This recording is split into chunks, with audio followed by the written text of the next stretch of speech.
You're listening to the Maritime Gardening Podcast, episode 77, brought to you by Vessi Seeds and Safer's Gardening Products. Hey, it's Greg here. It's the spring equinox, the first day of spring, March 20th, 2019 as I record this. And apropos of that, today the topic is early starts. The working title I have here is How to Break the Rules and Kickstart Things in Your Garden. I might change my mind. Don't hold me to that. I might think of a shorter way to say that by the time I'm done editing the podcast. So I'm going to talk about how to get things started, how to jumpstart the season, how to get things started a little bit early in your garden. And I'm going to leave a couple caveats here because I got to confine the topic to the way I garden and the way I go at things. So I'm not talking about transplant. We just did a transplanting show, and of course that is a useful way to kickstart a garden. Just grow things inside until it's warm enough and then harden them off and then grow them outside. That's a good way to do it, of course. And of course a greenhouse is another great way. Just basically make an indoors that's like an outdoors, that sort of thing. I'm not going to talk about those two. I'm going to touch on the greenhouse idea a little bit. Just talk about what I don't like about it, but an idea I have that I've been playing around with. We'll get to that later. We're not going to talk about greenhouses. We're not going to talk about transplants. I'm going to talk about gardening the way I do it, where I try to direct seed everything, despite the fact that I have a fairly short growing season. And yes, I'm in 6A, but it's still a short growing season. I'll talk about that a little bit further on if I haven't talked about it enough already. But I always get comments about it, so I got to keep talking about it. Also useful for new viewers to sort of understand all of that and why the zone doesn't necessarily tell you everything about the length of your growing season. I'll touch on that very quickly because I've touched on it many times before. So I'm going to talk about direct seeding, the direct seeding approach. Why do I do direct seeding? Right, because the plants hate being. I just did if you go on my YouTube channel, I did a talk at a gardening club, and when I got home, I took that PowerPoint and made a video of it and recorded that and did a whole YouTube video, sort of virtual or whatever presentation on that. So you can, if you're interested in why I direct seed, why I don't do transplants, and that whole argument, you can listen to that. It's about 40 minutes long. Short version is that plants don't like being moved in general. The changes in the growing environment cause setbacks in the plants. There's many benefits to having plants growing in the full spectrum of natural light from the moment they germinate. We even touched on that a little bit with last episode. We had Robert Pavlis on the show talking about how natural light is just so much more bright. Our eyes can't really tell the difference, but it's ridiculously bright outside compared to what we might consider bright inside. That's why you go outside, you get a sunburn, and you spend too much time in the sun, you might get skin cancer, those sorts of things, right? The sun is extremely powerful. You don't get that from a bright light bulb inside. And it's natural light's what plants need, right? The thing they need the most is natural light, sunlight. That's how they didn't evolve to grow under lamps, right? they evolved outside in the sun in that situation, right? So that's what they want. Just like a baby. You don't give a baby what is convenient for you. You give the baby what it wants, what it needs, and you're going to get the healthiest baby you possibly can. The same thing with the plant. You give it what it needs, it's going to be the healthiest plant you can possibly get. And of course, you don't have to deal with the hardening off. So that's the short version. If you want the long version, go back about a week or so, and there's a whole YouTube video on that. Also, I can only really speak from experience, and so I use the no-till approach, right? The Ruth Stout method, that approach to gardening. Another term for it is permaculture. I like using the term no-till the most, I think, because it instantly conveys to the listener exactly some aspect of it, right? You don't till, right? It immediately causes a conversation. I use no-till approach. What do you mean you don't till? You have to tell. No, you don't. Then I can talk about it, right? So if I say I use permaculture, then what does that mean, right? If I say Ruth Stout method, people will say, "Who was Ruth Stout? Who's Ruth Stout?" So no-till, I think, conveys. That's why I like using that term. It immediately conveys the meaning of what I'm trying to say in a very short, terse, to the point sort of way. Of course, there's more to it than that. And I mean, no-till, Ruth Stout, these are all versions of what Bill Mollison and David Holmgren outlined in their book Permaculture 1, Permaculture 2, that sort of thing, that whole approach to gardening where you copy natural system. You go in the forest, no one ever tills the soil, no one does any of the things you would do in a conventional garden in a forest, yet the forest seems to just get by just fine without any of that, and because it's a natural system and it works a certain way. If you can, to oversimplify, if you can copy those natural systems in your garden, you'll find it's a lot easier, it's a lot cheaper, totally organic, sustainable, good to your environment and your kind of organisms on the planet and all that sort of stuff. If that's important to you, it certainly is important to me. But even if those things don't matter to you at all, it's just an easier and cheaper way to get a good yield out of your garden. So, like if you don't care about any of that stuff, you just like easy and cheap, it's still a good way to go. And of course, you don't have to bother tilling, you don't have to fertilize, there's minimal watering and weeding. I really don't water my garden much of the year. And most of the work I do each year of the garden is just basically dealing with all the food I've grown. So if you're new to my podcast, that's it's the third episode this season. This is season 4 of the Maritime Gardening Podcast. I thought I'd just ream through that, to frame the conversation I'm about to have within the way I garden. So everything I'm talking about here that I've done has worked in this garden that I have right now that is a no-till garden. I'm sure these would work in conventional garden as well. I'm just saying that's what I've got going on here. So, I mean, gardeners are always saying, well, this worked for me, that worked for me, this worked for you, why didn't it work for me, all this sort of stuff. And it's like, well, did you do exactly the same thing that I did in exactly the same respect, under the same conditions exactly?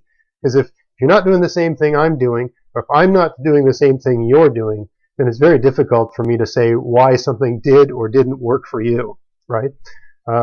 Climate, microclimate or your growing zone or all that stuff, all of that put aside, right? If we're not doing things the same way, then it's difficult to say why different results occurred. All right, so we laid that out. Now, why? Why do I use the early start? Why do I use these techniques in my garden? And I didn't always do this. I used to live in a part of the province where I live here in Nova Scotia, Canada. That was about an hour's drive away. And I didn't do any of this stuff because I didn't need to. That growing zone is pretty much the same as here. It's either zone 6A or 6B. But it's a very different microclimate than the one here. The zone doesn't tell you a lot, right? And I've talked about this on previous podcast episodes, right? Here where I live, which is an hour from where I used to live, it's a much shorter growing season. And it's got nothing to do with the zone. It's about the microclimate and other factors. If you go look on, you go online, look at the time of day. It's about how much, there's an episode I did a couple of years ago now called Growing Degree Days. And it's speaking to a measure, and I'm not going to get into it right now, but a way of measuring. It's a much more accurate way to speak to the issue of why a given growing season might be shorter in one location and longer in another. It's got nothing to do with the growing zone. The growing zone matters in certain regards. It certainly matters if you're planting perennials and you want to know if they'll survive the winter. But it doesn't tell you anything about how many days a year the growing conditions at your location are such that they will support the growing of the things you're trying to grow, right? That's what matters. For how many days is it the case that the soil is warm enough and the air is warm enough and there's no risk of frost for a given kind of plant to germinate, grow, and reach maturity and give up a yield, right? That's what matters. And your growing zone really doesn't tell you that.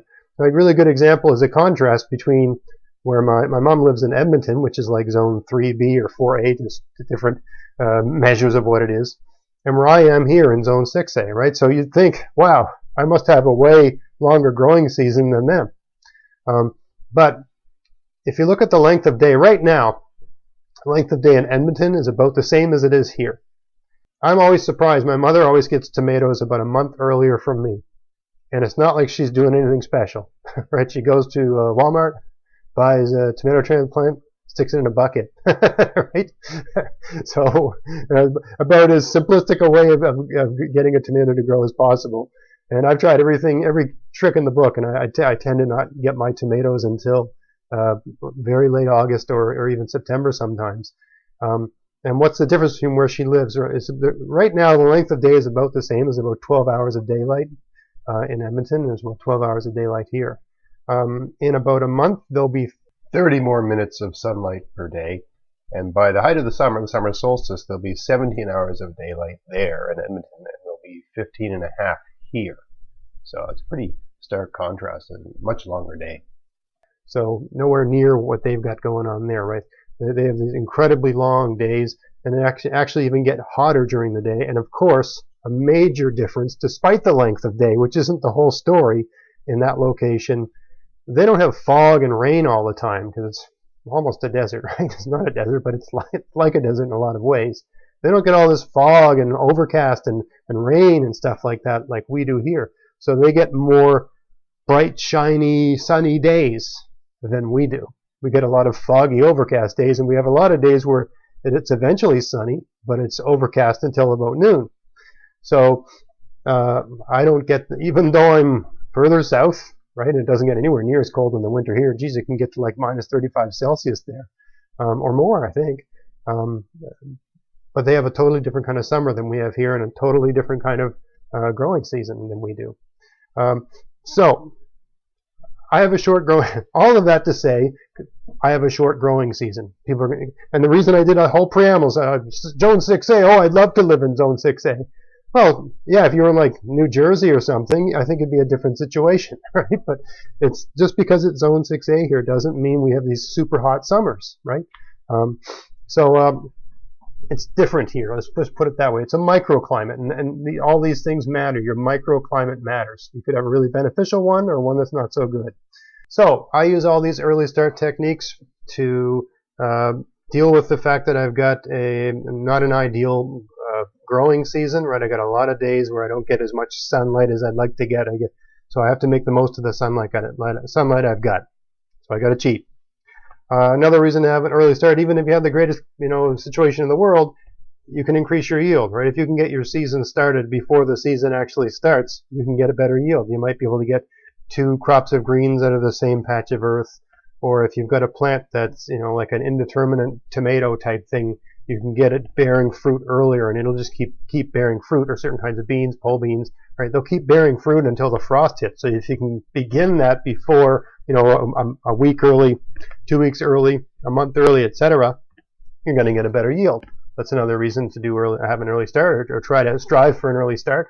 It also can simplify your gardening process. Simplify that process of getting your garden started in the spring by spreading out the different tasks, right? Instead of having to sow everything as soon as the soil can be worked, which this year looks like it's going to be somewhere in late May, perhaps, or late April. Just so the way things are looking, I'm not optimistic, and I'm an optimistic guy, but the ground is frozen right now. Spread things out. So you have a couple beds where you've put, you've affected some sort of microclimate, and those beds can be sown maybe a month ahead of time, or a week ahead of time, or whatever. So that's just one more thing you don't have to do when everything else is thought of, right? So you can get some things started a bit early, and then you don't have to do those things when you're busy doing all the other things you've got to do, right? Especially if you have a large garden like mine. It really does make the whole process of getting your garden in a little less overwhelming and more relaxing, right? It's just, okay, today I'm going to do this, tomorrow I'm going to do that. Whereas when you have to do everything all at once, it's like, oh my God, this weekend I got all these things I have to do. I have to schedule it. I have to be organized. It's just like work, right? You don't want that. So it spreads things out and just makes it simpler, more relaxing. I go to my garden to relax, so that helps me do that. It also gets you gardening a little bit sooner if you've got that. And a lot of people like getting transplants going in their house because they can feel like they're gardening sooner. Well, I like getting things going in my little microclimates back there to get things going sooner. Also, another reason to have an early start is it helps you avoid pests, right? You plant something in late March, it gets a head start. A lot of these different problematic things, slugs and flea beetles and certain things like that, they come along when the environment has reached a certain temperature. So if you can get things growing in a microclimate before that, the plant's just that much further along when they start attacking it. So the plant can be a little tougher, a little more mature, a little more able to withstand that, and you'll be less reliant on pesticides and stuff to fight them off and help that plant get a good, a good toehold on an existence. So, with no further ado, let's talk about different techniques here. So all the techniques I'm going to speak to here, except one, if I recall, are various means to affect microclimates in your garden. And the first thing I'm going to do is speak to all the ones I have used in my garden, which are all very cheap, and they're completely effective, but extremely cheap to do.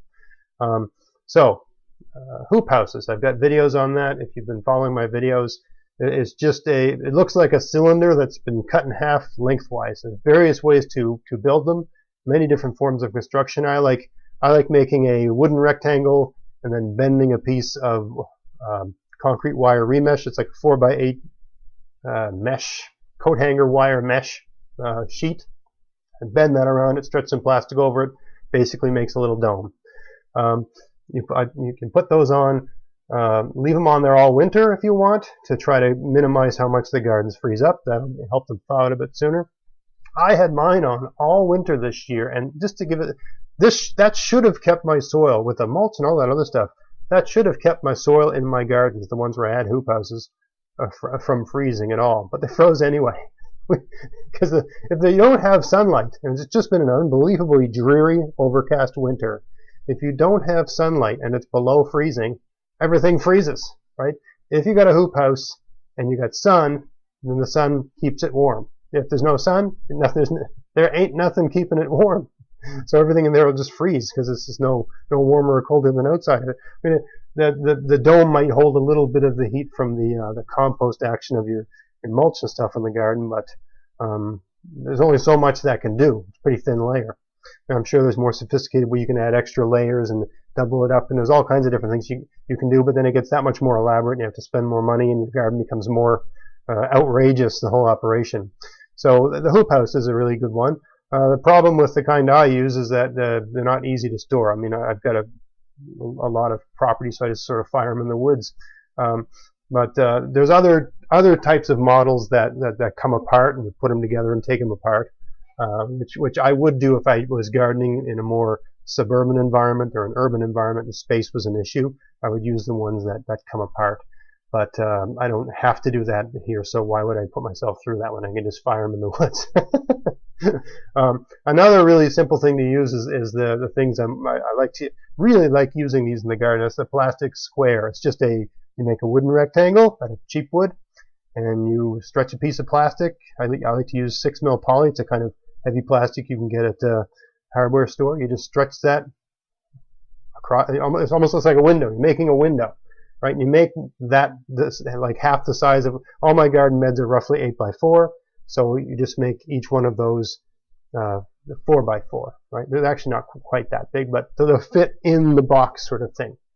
So you just put that down over the soil, and it'll create a little microclimate in there and warm things up. Really simple, and they store easily. You can even use them to get things germinated, as long as you get them off, once you see things poking up out of the ground.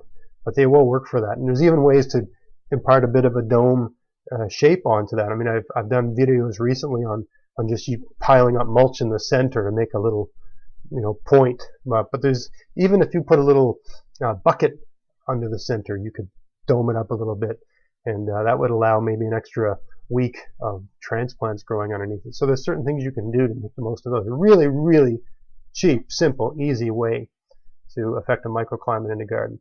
Also, plastic strips. So what I call a plastic strip is I get a rectangular, usually it's about 4 feet long and about a foot wide. You get a rectangular strip of plastic, about 4 feet long and a foot wide. And it's 4 feet long because the rows in my bed go perpendicular to the overall length, right? So that's 4 feet long. And all you do is you attach a piece of like 2x3 or 1x3 to either side lengthwise. So you've basically got something that almost looks like a scroll, but it's only a foot wide, and you can roll it up, right? So you can roll it up, and it's just 2 long pieces of wood that are 3 feet long. So it's very easy to store, and then you just unroll that and you lay it down over a row where you've sowed seeds, and just leave it there until the seeds are germinating. You can put it there to warm the soil up before sowing. You can put it there once you've sowed the seeds to warm it up and help the seeds germinate. Right? You can basically have it there until the plants are growing and they're poking up out of the ground and starting to touch the plastic. Then you got to get it off.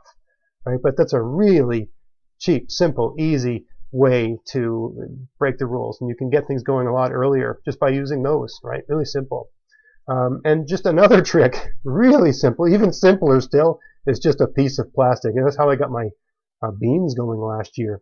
I mean, I grew beans in a garden that's bordered by rocks, and I put all the beans in the ground. I put a piece of plastic over that garden for about a week before I sowed anything, just to get it extra warm.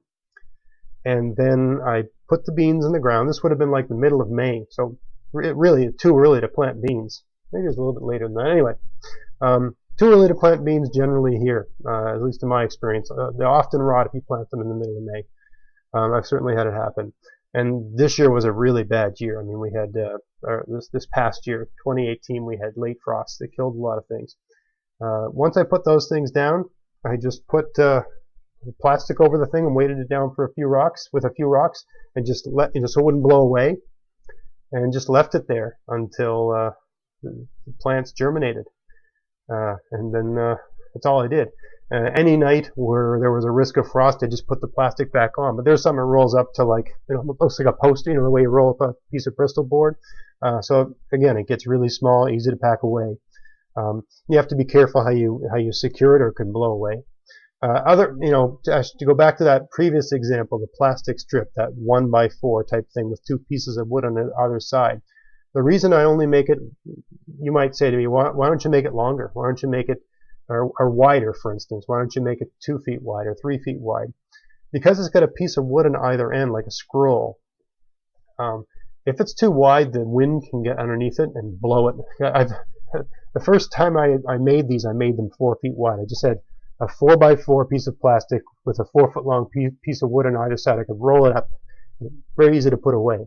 But what happens is that a little bit of wind gets underneath that middle part where there's no wood, and lifts it up a little bit, and before you know it, it's blowing away. Yeah, I'm sure you could weight it down, but there's ways around that too. You can weight it down with some rocks and stuff like that. But the good thing about having the strip only being a foot wide is if you just plant a row here or a row there, right?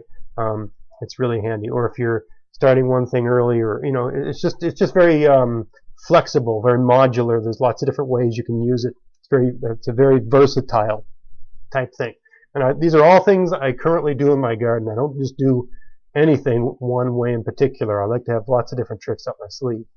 Another trick is to just find an old window that somebody's thrown out, preferably a heavy wooden one, and just lay it down on the soil. And that'll get things going. And there's advantages and disadvantages to that, but man, will that get things warm. And if you've got a really big windstorm coming up, you might want to put a rock on it or something, because I've had windows blow across my garden and smash. Another good trick is what I would call a window box. So you get a window of some kind, and then you build a wooden frame. It could be 6x6 or 2x4. Sorry, 2x6 or 2x4 or 2x8 or whatever. But you basically build a wooden frame.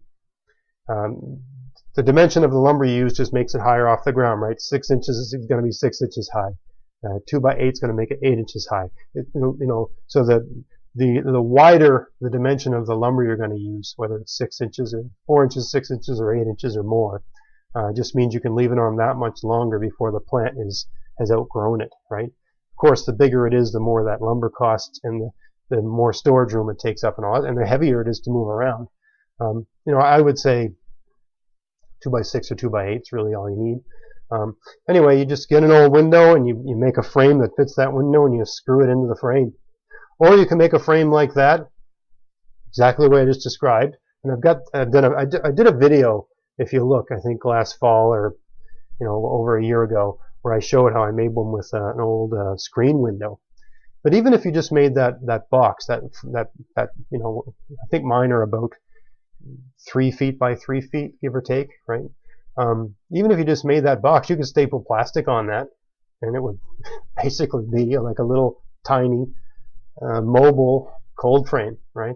I like things being mobile because it gives you, I like to practice a lot of rotation of my crops. I like everything to be different, growing in a different place every year. So I like these sort of microclimate methods where I can pick it up and move it and put it somewhere else and use it where I need it and then take it off when I don't need it. Remove everything once it's warm enough and let the rain on it. I don't like having to water stuff. So I like everything being modular and mobile and movable.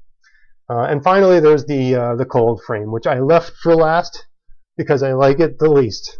Even though people are all going crazy about cold frames, I've got 3 of them in my garden, and I'm sure there's some aspect of the design. I'm sure there's better ways I could design it. I've even lamented that I don't like the design of the ones I did. All that being said, what I don't like about a cold frame is that it's kind of a fixed location. You can't move it around. If you could make a light cold frame that you could pick up and move in different places, which just about all these other things I just mentioned are kind of like that, that's better. But what I don't like about the cold frame is, I'm inclined to want to grow peppers and tomatoes and things like that, and eggplant in my cold frames, but those are all the same family of plant. They're all in that nightshade family or whatever it's called. Right, so it's not good to be planting the same kinds of things in the same place year after year after year, right? So there's got to be some year where, every one of my garden beds, I like to plant beans every once in a while to sort of give the soil a break. Beans aren't really heavy feeders, and if anything, they sort of help the soil out a little bit. So I like to move things around and plant different things.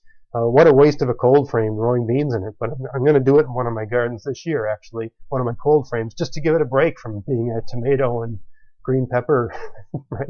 That sort of thing. And just to speak to the questions that might arise from that, Greg, cold frames are great. You can have kale salad in January. No, I can't. I had kale in my cold frames this year. All die. The plants are still alive, but the leaves are all, I didn't even, I harvested some around December or something like that. I can't remember the exact date. But I had kale plants with leaves that were growing in my garden going into winter, and the soil gets so cold that the plant could not take up. My guess is what happened is that the soil gets so cold that the plant could not take up moisture from the soil, and it dehydrates. That's exactly what it looked like. It looked like the plant died from a lack of water, even though the soil had moisture in it, but the soil was frozen. So roots can't take up moisture if the soil is frozen. Those plants can survive being frozen, but the leaves cannot withstand being frozen for multiple days, right? They will dehydrate. And that's what happened. So in my cold frame, I got the kale is, right now, I think the soil is just thawed out in most of them. And the kale has got these little teensy tiny leaves growing there. And that's the main reason I planted them there, was one, to prove that you're not going to be like eating buckets and buckets of kale all winter long. I think I beat that to death. At least for my microclimate, the idea of having a cold frame garden in the winter with all this stuff in it is just not, for me, it's not a reality. I'm sure there's a couple tweaks I could do to the design to make them a little bit more efficient, but not with the kinds of winters we tend to have where I am, right? So yeah, the cold frame is not, for me, for those reasons, it's still a good kind of microclimate, but the fact that I can't rotate crops as efficiently, I like being able to move the microclimate. I don't like the microclimate being fixed structure. So that's just my take on that, and I'm sure those people are going to disagree with me. And let me have it in the comments, please. And even when, I love it when people disagree with me, because it gives me food for thought. I could be wrong, right? Definitely been wrong. And again, as I said before, just because you can do it doesn't mean it's going to work for me. It all depends on. Tell me what your growing degree days are. Look it up, right? Find that episode. There's a website you can go to figure that out. And don't tell me what your zone is. That doesn't tell me anything, right? If it's 10 degrees colder all winter long where you live, but it's sunny all the time, you're going to have better results in your cold frame in your greenhouse than me. That's just the way it is, because the thing runs on sun. If there ain't no sun, it ain't running. Anyway, I'm trying to get combative here, just anticipating the kind of questions will come at me. But yeah, by all means, let me know what you think about all of that. Another approach, which I've read about, I am 99.9% certain it would not work for me here where I live. It's called, but I do think it's a really great technique, and I've seen it work in other locations, and I know it works really well if you've got the right location. And that is called the Wallapini garden.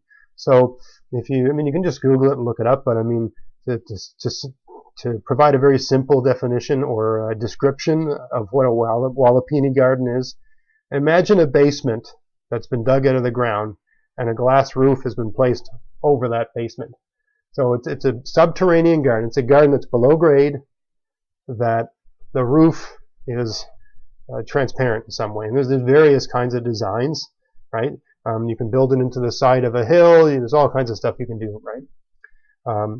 The reason I don't think it's really the right approach for where I am here is because if you dig in the ground where I am, you get water. If you want to make a fish pond, just dig a hole. It'll be full of water, especially where the soil is completely clay here.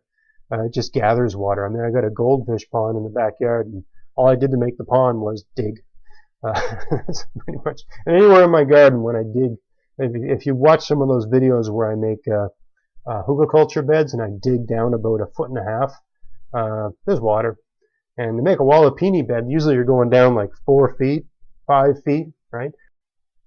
But the reason they work so well is because the wall of that garden is basically an earthen wall, right? There's some designs where they're dug into the side of a hill, so it's just the back of it. Maybe it would be south facing, so the back would be dug out of a hill, so the back would be an earthen wall. But regardless of how they're built, the idea is that earthen wall is a heat sink, right? The sun shines in, and all of that earth. There's different designs. Some people put bricks up. There's different ways to hold all of that in. But that wall is a thermal mass, right? Also, you're getting when you go down into the ground below the frost line, you're getting heat from that, right? I'm not an expert on these things. I haven't really looked into it too much because I know if I dug down 2 feet here, it would just be a pond. So then I'd have to get really sophisticated, pumping it and draining it and so on and so forth. So I'm not saying it can't work in Nova Scotia. I'm just saying where I live, right? And where anywhere you dig becomes a well. Not going to work here, so it's not interesting to me. If I ever change my location, sure, totally on the menu. Now I did have an idea this year for planting my tomatoes, and the idea is called a mini Wallapini. And the idea would be in my beds that, a lot of people call them raised beds, but they're only the soil level is usually only about 4 inches above grade. But that's still insulative in a sense. So I thought with a thing like a tomato, where the stem of the tomato can actually send out roots, and a lot of people plant the tomatoes sideways and then bend them up, right? So I thought, because I direct seed everything outside anyway, but I gotta hope I remember to try this. I think it's a good idea. I thought, what if you dig a hole in your soil, and hopefully it holds up. I'm sure you maybe could use a piece of cardboard to sort of, hold its integrity. You dig a hole in your soil, let's say a 5-inch cylindrical hole in your soil, and let's say it's 4 inches deep, and you plant a couple tomato seeds at the bottom of that hole, and then you put a cloche. I'm going to talk about those later in this episode. A cloche or some sort of piece of even a piece of plastic over the top of that hole, right? That, to me, that's a Wallapini. It's just a teeny tiny one, right? But basically, you've got a basement with a transparent roof, and the sun would get through to the soil at the bottom. It would be completely insulated on all sides, and I think it worked. And then, of course, once the tomato's high enough, you can just fill the hole in. And then you don't, because if you plant tomatoes if you take a transplant and plant it too deep, it's so cold in those lower layers that it will, really hurt the tomato, because it can't handle cold temperatures on its roots. But if you've had that little hole there and you've warmed up the soil at the bottom of the hole, and you can get things going that way, I think it'll work great. And then once you fill the hole back in, all of that stem will become extra roots, and you'll just have this super plant. So I have not tried this. This is just one of my harebrained schemes for this year. I can't wait to give it a try. So that's an idea I had. Also the greenhouse. Finally, let's end with the greenhouse. Of course, the greenhouse is a great idea. I don't have a greenhouse, but I'm not opposed to having greenhouses. Again, what I don't, aside from the fact that it costs a lot of money to build a good one, especially if you want one that won't blow away. And there's many ways. One of my YouTube listeners described this greenhouse design he has, where he put 2 used oil drums, not 45-gallon drums. I mean the things that people have on the side of their house. He got them for nothing. He put them on the north side of the greenhouse, filled them with water, and he said his greenhouse didn't freeze all winter long. And that's despite having a fairly challenging winter this year with a lot of overcast days. He painted them black too, right? So anyway, a really clever way of creating a thermal mass on the north wall. A really good idea. So I mean, there's nothing wrong with having a greenhouse. I think it's a great idea. But the things I don't like about them is they can get costly, especially if you want to build one that won't blow away. I don't like that you can't water them, right? I mean, put it another way. I don't like that they don't water themselves. And I'm sure there's a sophisticated way you can make an eaves trough and have that be an automatic irrigation system of some kind. I'm sure that can be done. But again, you're getting technical, you got to take time and so on and so forth. I like just being able to take the lid off sort of thing. Maybe if you could have a roof that opens up, but then you run the risk of the roof blowing off, so on and so forth. So there's the whole watering issue. If it's a permanent structure, I got to water that thing all summer long. Then once summer's full on, I got to vent it when it's too hot, all that sort of stuff. And again, we have this problem of the unit not being mobile. So I can't work it into my crop rotation sequence. I have an idea in my mind of a very light greenhouse, almost like a tent, using that wire remesh stuff that is large enough to go over 2 of my 4x8 beds, so you can walk down the middle. And that way you could pick it up and put it. You could have it in one place one year, and then move it over and have it in another place another year, right? So I could put it in one spot for a given growing season and plant tomatoes and eggplants and all that sort of stuff in the greenhouse, and really, get an actual hot microclimate in that spot, and I still have everything growing in the ground, right? And then the next year I could pick it up and stick it over 2 other beds, assuming all my beds were properly juxtapositioned to one another, right? And then grow my peppers, and I mean, that's what I'd wanted for, right? Those things can take the heat. They want the heat. So I could pick it up and put it in another spot in my garden over 2 other beds that are just the right size and just the right spacing, and grow my eggplants and peppers and tomatoes in that spot, and so on and so forth, and just keep moving it around.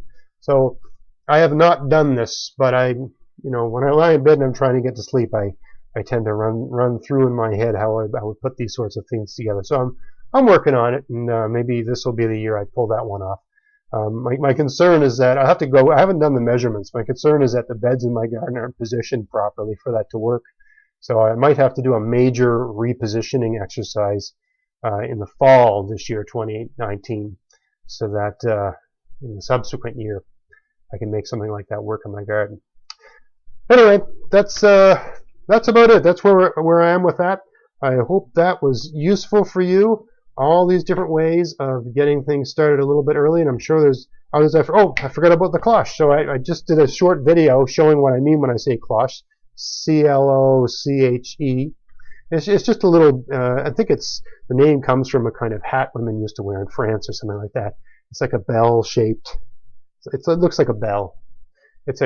In the old days it was a glass bill. Now you can get them made of plastic. I mean, you can still get glass bills if you want to pay like $80 each for them, but you can get a plastic one for considerably less.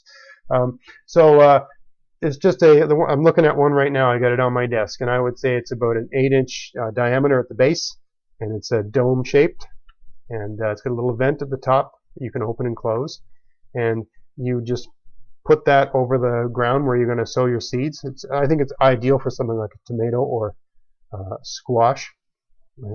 I plan to use them for squash. I just did a video where I explained that. So I think the cloche is a good way to a really simple kind of microclimate, very small, very easy to store, inexpensive, quick, easy. I don't think it's good for things like parsnips and carrots and beets and stuff like that, but it's good for plants that start small and get really big. And I think it's also ideal for plants that sprawl. So let's say you had an area that's 4 by 4, but that whole area is going to be taken up by 2 plants. Well, then that's where you want to use the cloche, because you don't need a huge microclimate to get the small seedling started, right? And then ideally you've timed it right so that once the seedling's too big for the cloche, you can remove it and there's no more chance of frost and that sort of thing. And you don't need the cloche anymore, and you can just put it away. So that's where I think they come in great, and I think it's a really cheap, easy way to affect another kind of microclimate in your garden. So I think I've covered everything I planned to cover. I'm sure there's some things I forgot, but I hope that gave you all some food for thought and gave you some ideas for how to bend the rules. Even if you're living in some place with a much better situation than I am, you can get things going that much sooner and that much quicker and get that much more going in your garden if that's interesting to you. So if you're listening on YouTube, please like, share, subscribe, click the bell. And if you want to listen to more of these podcasts, go to my website, www.maritimegardening.com, where all other 76 episodes are available. If you're listening to this through various podcast platforms, check out my YouTube channel, maritimegardening.com, where, yes, I've got some of these podcast episodes on there, but I've got like 240 videos on gardening that might be useful for you as well. If you want to help support the show, check out the coupon codes offered by my sponsors, Vessi Seeds and Safer's Gardening Products, in the description box. If there's anything you need for your garden that they sell, buy from them. That helps support the show, convinces them that I'm a good partner for them, and they'll continue to work with me. I hope you found this interesting, gave you some good ideas. Please give me your comments and let me hear your thoughts. Until next time, get out there, get at it, have fun in your garden. Start thinking about whatever harebrained scheme you're going to do this year and find some way to put it into practice. Good luck. Thanks for listening.